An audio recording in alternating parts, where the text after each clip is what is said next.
He comes from a land far, far away.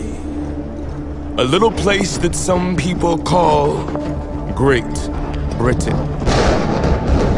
Exiled or streaking at the royal wedding, he left his motherland along with the only woman he ever truly loved, his horse, Tyrone.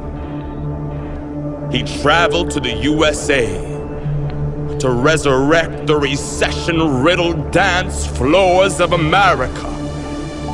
He taught all nations and all peoples across all seas that in order to have the best dance party in the world, all you have to do is dance, dance.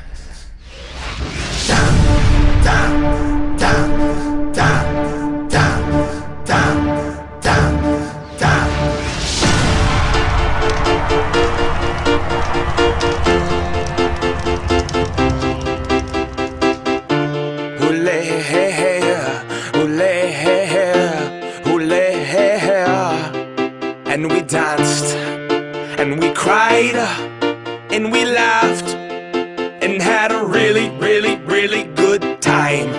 Take my hand, let's have a blast, and remember this moment for the rest of our lives. I am not going to stand on the wall. I will dance, I will dance, I will break that ass off. And I see you in the corner looking so small, doing the robot like if I died tonight, at least I went hard.